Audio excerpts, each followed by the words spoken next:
Cuaresmal, ya llegamos al quinto domingo, el quinto domingo de Cuaresma. El próximo domingo ya iniciaremos la Semana Mayor con el Domingo de Ramos. Como lema para este quinto domingo de Cuaresma pongo una frase de mucha profundidad teológica tomada del Evangelio de hoy. Cuando yo sea levantado de la tierra, atraeré a todos hacia mí. La primera lectura de este domingo está tomada del profeta Jeremías. Es uno de los profetas mayores, que son Isaías, Ezequiel y Jeremías. A Jeremías le corresponde un ministerio verdaderamente difícil: el predicar la conversión y dejar claras las consecuencias de la infidelidad de Israel. Después de un inicio esperanzador, donde parece que la gente se entusiasma al escucha, poco a poco Jeremías se va quedando solo, porque su llamado no es agradable. Desenmascar el egoísmo e infidelidad de todos los estamentos de Israel. Pareciera que desde las autoridades hasta el pueblo sencillo le han dado la espalda a Dios, a la voluntad de Dios, al llamado que Dios les hace de ser un pueblo de hermanas, de hermanos. Es el único profeta que predica contra el templo, denunciando que el templo se puede convertir en un ídolo también, y que nunca debemos de perder de vista que lo que buscamos es una relación con el Dios vivo, no con cosas, ni siquiera con cosas sagradas. De hecho, cuando queda totalmente solo Jeremías y llega a experimentar que su misterio es un gran fracaso, recordemos que tiene frases muy duras, ¿no? Maldito el día que nací, ¿cómo es posible? Él es honesto con Dios, siempre le habla desde su corazón, pero también sabe guardar silencio y escuchar lo que el Señor le responde. Y así Jeremías una y otra vez se encuentra con un Dios que lo sostiene y lo consuela. Jeremías va aprendiendo lo que muchos grandes santos y santas, místicos y místicas han entendido: Dios basta. El Dios que se le revela a Jeremías es el Señor de la fidelidad absoluta. Por eso Jeremías ha sido el gran maestro de la necesaria relación cercana e íntima con el Dios vivo. La lectura de hoy es una parte bella de toda la profecía, que suele ser dura, de Jeremías, pero hoy vamos a escuchar el oráculo de restauración, es decir, de la sanación que Dios quiere hacer a su pueblo para que, dejando atrás su rebeldía, nuevamente viva en comunión con Dios. De ahí viene esa frase, la escucharemos en un momento, tan linda que muchas veces recordamos, la promesa de Dios: yo seré su Dios y ellos serán mi pueblo. El salmo que vamos a escuchar, tal vez uno de los más conocidos, que muchas veces repetimos por la profunda catequesis y mistagogía que nos transmite hacia el arrepentimiento, en la confianza de que Dios puede hacer de nosotros criaturas nuevas, ¿no? Es un salmo, por lo tanto, de arrepentimiento y contrición. Pedirle a Dios el dolor sano de nuestras faltas, desde la esperanza de vernos salvados por su amor. Los primeros versos presentan el dolor de quien se encuentra abrumado por el peso de su pecado, que se traduce en sentir a Dios lejano. El resto del salmo va describiendo un bellísimo proceso de sanación desde el perdón divino, que transforma radicalmente el corazón del pecador. Es capaz de hacer que lo que está rojo como la sangre quede blanco como la nieve. Termina agradeciendo a Dios su amor que salva y comprometiéndose a ser testigo de esta buena noticia. Nos quedamos con la petición del salmista: crea en mí, Señor, un corazón puro. La segunda lectura está tomada de la carta a los Hebreos. Ya habíamos comentado en otro domingo que esta carta, más que una carta, es una homilía cristológica, es decir, como una catequesis, que trata de explicar el misterio de nuestra redención en Cristo.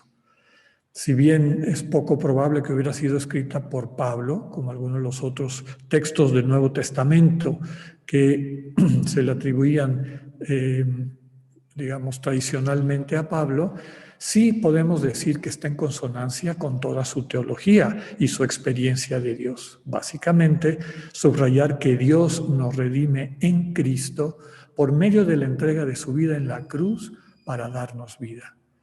Subraya que Jesucristo es el único verdadero sacerdote y su entrega en la cruz el único verdadero sacrificio. El Señor Jesús es presentado como el pontífice. Literalmente quiere decir el que construye puentes entre sus hermanos y hermanas humanos y el misterio del Dios vivo. El círculo del amor trinitario. No hay más mediador que Cristo. El texto que oiremos nos presenta este sacerdocio de Jesús en la línea del siervo sufriente, es decir, el que toma sobre sí las consecuencias de nuestro egoísmo para aligerarnos el corazón y capacitarnos para reencontrar el amor. Tomado del texto que escucharemos, la frase que pongo al final, el Hijo se convirtió en causa de salvación para todos los que lo obedecen. El Evangelio que vamos a escuchar hoy, tomado de San Juan, capítulo 12, es el último, uno de los últimos de los discursos reveladores del misterio de quién es Jesús. Todos los primeros 12 capítulos de Juan es una búsqueda y una revelación permanente. El Señor aclara que la visión que la gente tiene de Él no es completa. Y Él, a través de discursos y de señas, va mostrando quién es. La escena de hoy nos presenta a unos griegos, es decir, no judíos, que se acercan al apóstol Felipe para decirle que quieren ver a Jesús. En el Evangelio de Juan hay una diferencia entre los que saben de Jesús por lo que les cuentan y aquellos que han visto al Señor. Finalmente, solamente podemos decir que son cristianos los que han visto al Señor. Y esa es la frase que acompaña a los que tienen la experiencia del encuentro con el resucitado. Recordemos que ese es el mensaje que llevan quien lo han visto. Hemos visto al Señor, he visto al Señor. Estos griegos son imagen de toda la humanidad convocada a ver a Dios en su rostro humano, es decir, reconocer en Cristo el Señor el misterio del Dios vivo. Recordemos la frase también de Juan, el que me ha visto a mí, ha visto al Padre. El discurso describe el sentido de la muerte redentora de Jesús. Como el grano de trigo fecundo, Él muere, es decir, entrega su vida para dar fruto. ¿Cuál es el fruto? La vida que tú y yo estamos experimentando en esta Eucaristía en nuestros corazones y cada vez que abrimos nuestro corazón a su palabra y a su presencia en la oración. El texto subraya que el que se aferra a las seguridades de su vida se quedará sin vida. El que se entrega generosamente alcanzará la vida plena. En este discurso revelador del misterio de Cristo, encontramos dónde pone Juan las palabras que en los sinópticos aparecen en la oración del huerto de Getsemaní. En Juan no hay esa escena, lo tenemos aquí en este discurso. Jesús parte de reconocer su estado, ¿no? Ahora que tengo miedo, y su querer, Padre, líbrame de esta hora. Pero Juan, como los sinópticos, Mateo, Marcos y Lucas, subraya la convicción de Jesús de seguir la voluntad de su Padre. Padre, dale gloria a tu nombre. Juan, que no tiene relato de la transfiguración tampoco, nos presenta aquí la segunda epifanía, la segunda comunicación del Padre. Recordemos que la primera es en el bautismo. Tú eres mi Hijo amado, tú eres mi alegría. Y en la transfiguración es para nosotros. Este es mi Hijo amado, escúchenlo. En Juan el Padre dice, lo he glorificado y volveré a glorificarlo. Vamos a hablar de eso en la homilía en un momento. El discurso del Señor termina con un mensaje de profunda esperanza. Está llegando el juicio de este mundo. Ya va a ser arrojado el príncipe de este mundo. En Cristo seremos liberados del mundo del egoísmo para la vida del amor pleno que construye la comunión. Nos quedamos con la frase: cuando yo sea levantado de la tierra, atraeré a todos hacia mí.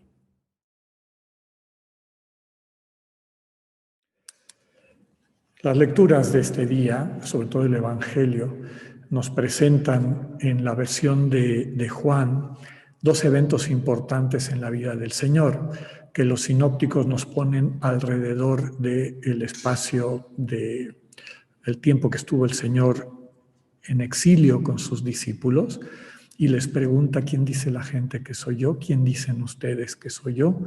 Cuando ellos lo reconocen como Mesías, es decir, en boca de Pedro: tú eres el consagrado, el Mesías, tú eres el que esperábamos, tú eres el que ha venido para traernos la vida que anhelamos, la verdadera libertad por la que suspiramos y deseamos, ¿no? Eres el Hijo del Dios vivo. E inmediatamente después el Señor les revela cómo va a liberarlos. Y les va a liberar entregando su vida.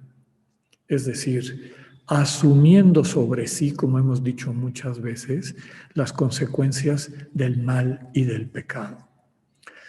No porque haya un banco cósmico donde todos tenemos nuestra cuenta y ahí salimos deudores o con puntos a favor, sino porque el pecado en realidad tiene consecuencias en nuestra cotidianidad, ¿no? Cada vez que vivimos o ofendemos a otras personas a través de actos de deshumanidad, actos de desamor, nuestro corazón se enferma, nuestro corazón queda herido, quedamos en nuestra identidad de alguna manera heridos, incapacitados, incapacitadas. Lo único que puede sanar el desamor, que es el fundamento, la raíz de toda barbarie en este mundo, porque nadie nace siendo malvado o con ganas de causar o hacer el daño a los demás, sino son estas heridas, estas experiencias de desamor, de deshumanidad que nos vamos encontrando, las que nos van maleando y que finalmente nos convierten no en bendición para los demás, sino en ocasiones en estorbo y hasta en maldición para nuestros hermanos y hermanas. Todas las lecturas de este domingo subrayan que en Cristo muriendo en cruz nos están preparando para lo que vamos a meditar en la Semana Mayor, empezando el próximo domingo con el Domingo de Ramos. En ese acto de la entrega culmen total y absoluta, que es entregar la vida por los amigos, como nos recuerda el Evangelio de Juan, en ese acto Cristo nos salva. Asume sobre sí todo esto que acabamos de decir, estas consecuencias del pecado, estas situaciones que distorsionan nuestro corazón y nuestra sensibilidad. Y entonces lo que el Señor nos pide es que nos unamos a Él en este camino. En los evangelios sinópticos, después de esa revelación y que Pedro se asusta y le dice: ¿pero cómo, Señor? ¿Qué le dice Cristo a Pedro? Atrás de mí. Es decir, Pedro, sígueme.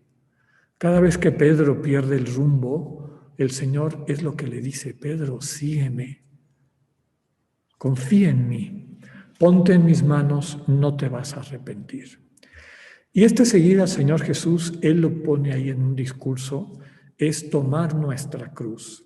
El que quiera seguirme, que tome su cruz y venga en pos mío, es decir, me siga, aprenda de mí, vea cómo van creciendo en su vida y puede aplicar en su vida las mismas actitudes que yo les he mostrado que son las naturales en ustedes. En los sinópticos así le habla el Señor a sus discípulos. Y aquí vemos la versión de Juan. No es en este diálogo, sino es en aquellos de fuera del pueblo de Israel que llegan a buscar conocer a Jesús. Fíjense que en los sinópticos antes de esta pregunta de Jesús, ¿quién dice la gente que soy yo? ¿Quién dicen ustedes que soy yo? Está el relato de la mujer sirofenicia, aquella pagana extranjera que sabe que Jesús está en su tierra, Jesús está refugiado ahí, y dice, Él me va a ayudar a curar a mi hija, a sanar a su hija que estaba poseída, ¿no? Entonces, al ver la fe de esta mujer pagana, que reconoce en él la presencia de Dios, como que Jesús dice, el momento ha llegado. Y seguramente que en un diálogo cercano con su padre va experimentando esto con mayor claridad. En el Evangelio de Juan algo similar parece. Estos paganos en Jerusalén se acercan a decir a los discípulos, nosotros queremos ver a Jesús. Queremos entrar en contacto con Él. Si no, no queremos que nos cuenten, lo queremos conocer. Cuando Jesús oye esto, se da cuenta que es la hora. Ya el mundo ha madurado para entender quién es el Mesías. Y a través del Mesías, quién es Dios. Y por eso, un tema importante, también en la versión de Juan, es esta epifanía, cuando Jesús le dice al Padre, en esta versión cortita de Getsemaní, ¿no? Tengo miedo. ¿Qué le voy a decir a mi Padre? ¿Que me aparte de esta hora? No, no, no. Yo lo que quiero es vivir tu voluntad. Padre, glorifica tu nombre. Es decir, Padre, haz que tu nombre se haga presente en el mundo, se manifieste en el mundo. Recordemos que el nombre de Dios es el que siendo hace que todo exista. Y desde la perspectiva revelada en Cristo podemos decir que Dios siendo amor, Yahvé es el que amando hace que todo exista. Y todo alcanza su plenitud de existencia cuando se vive desde el amor. Cuando despertamos al amor, descubrimos la maravilla de la creación de Dios, la maravilla de cada uno, cada una de nosotros y la forma de contribuir desde lo que somos a que todo el mundo despierte de esta ceguera y abra los ojos a todo lo que podríamos ser como comunidad de hermanos y hermanas. Entonces, ¿qué contesta el Padre? En los sinópticos, en la transfiguración, este es mi Hijo amado, escúchenlo. Aquí ya lo he glorificado y lo volveré a glorificar. Glorificar tiene un origen latino, gloria, que podemos decir que tiene que ver algo con alabanza. Pero es la traducción de la palabra griega doxa. El texto griego dice doxa. Y doxa etimológicamente significa manifestar, que se presente. Claro, cuando Dios se presenta, el corazón no puede más que alabar. El corazón se siente conmovido por este Dios que es tan infinitamente grande y capaz de transformarlo todo y sostener la realidad tan grande que conocemos, tan infinita, tan extraordinaria, y al mismo tiempo tiene la capacidad de amarte con una intimidad que nadie más en tu vida te ha mostrado. Cuando se juntan estas dos cosas, saber quién es el que te ama así y percibir que te ama así, entonces la glorificación, es decir, la alabanza que viene de la presencia percibida del Dios que nos ama así, se da de manera natural. Termina el texto del Evangelio subrayando cómo nos va a salvar Jesús. Cuando sea yo levantado de la tierra, es decir, cuando esté en cruz, y Juan antes nos había dicho que era paralelo al símbolo de la serpiente que levantó Moisés en el desierto, a través de la cual todos los que habían sido picados por la serpiente y tenían el veneno que mataba, como nosotros tenemos el veneno del egoísmo, cuando volteemos a ver a Cristo, que sobre sí carga nuestros pecados, seremos sanados y salvados. Que el Señor nos ayude en esta semana a prepararnos a este tiempo fuerte de nuestra fe, que es el triduo del misterio pascual. Que así sea.